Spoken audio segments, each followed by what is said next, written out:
Hello students, in this video we are going to discuss one of the important communication skills, that is writing skill.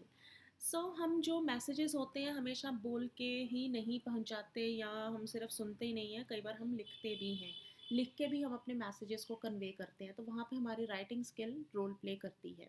अब जो हमारी writing skill है उसमें essentials क्या होने चाहिए, क्या पॉइंट्स को हमने ध्यान रखना है while we are writing. Number one, plain words and plain style. Plain words मतलब सिंपल वर्ड्स। जब आपने कुछ लिखना है, लिख के मैसेज कन्वे करना है, तो आपके वर्ड्स सिंपल होने चाहिए, आपका स्टाइल सिंपल होना चाहिए, कॉम्प्लिकेटेड वे में नहीं लिखना चाहिए। Then number two, paragraph. अगर आपने बहुत सारे आइडियाज़ देने हैं तो एक एक आइडिया के लिए अलग अलग पैराग्राफ लिखो। Number three, sentences. जो आपके सेंटेंसेस हैं वो शॉर्ट होने चाहिए, सिंपल होने चाहिए, ज़्यादा कॉम्प्लिकेटेड लंबे सेंटेंसेस नहीं यूज़ करने चाहिए। Next is brevity and conciseness. Brevity मतलब बी ब्रीफ, ब्रीफ मतलब छोटा। अगर छोटे में थोड़े वर्ड्स में आपकी बात कन्वे हो जाती है तो थोड़े वर्ड्स में कन्वे करो, लंबे लंबे सेंटेंसेस मत लिखो। Conciseness means to the point, always say the words to the point, convey your message to the point. भूमिका मत बांधो, ज़्यादा उसके बारे में घुमा फिरा के बातें मत करो, पॉइंट की बात करो। Next is consistence. Your writing should have consistence. That means there should not be any spelling mistakes, punctuation mistake. तो ये चीज़ें आपने ध्यान में रखनी है। स्पेलिंग्स अगर गलत हो जाते हैं तो it doesn't seem nice. Punctuation, full stop कहाँ आना है, कॉमा कहाँ आना है, इन्वर्टेड कॉमा कहाँ आने हैं, वो सब आपको पता होना चाहिए और करेक्शन में यूज़ करना चाहिए। Next is brightness. अब आपकी राइटिंग में ब्राइटनेस होनी चाहिए। ब्राइटनेस का क्या मतलब है?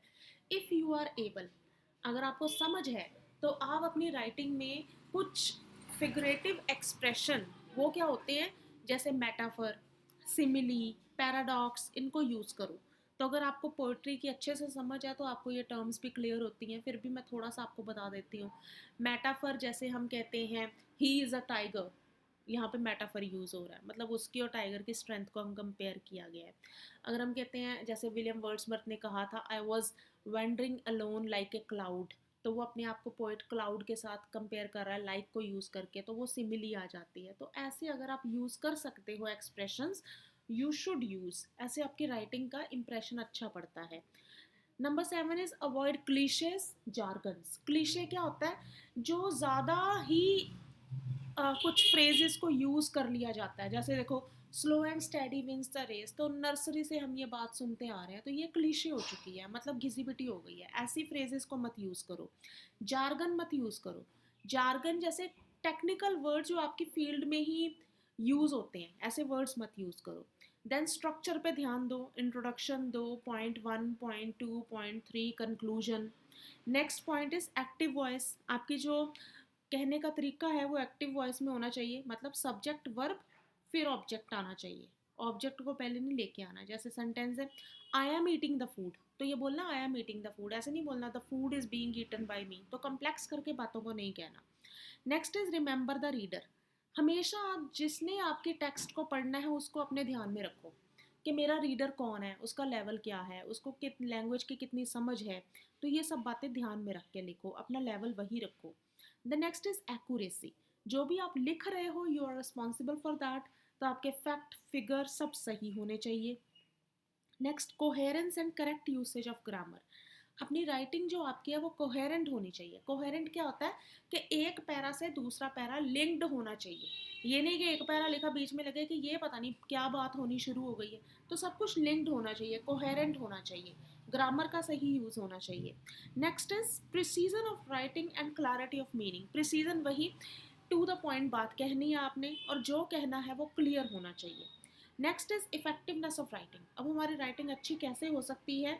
If we use short words, ज़्यादा बड़े बड़े वर्ड्स यूज़ नहीं करने, हमेशा एक्टिव वॉइस यूज़ करो, अवॉइड जार्गन्स, टेक्निकल टर्म्स को यूज़ मत करो जो आपकी फील्ड में ही पर्टिकुलर हैं, जो आपकी फील्ड वाले लोगों को ही पता है, दूसरों को नहीं पता, तो ऐसी टर्म्स आपने नहीं यूज़ करनी।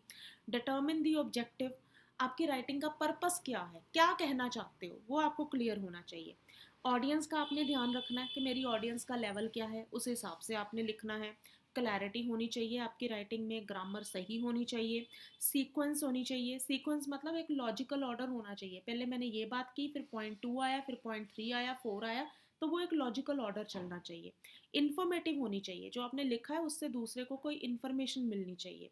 देन इज़ ह्यूमर, और एक उसमें ह्यूमरस होनी चाहिए, अगर जहाँ पे भी पॉसिबल है try to have some humour in that. Humour मतलब कुछ फ़नी बात करना, जैसे आपकी राइटिंग में कोई सीरियसनेस ना रहे, सबको आपकी बात समझ आए। Thank you.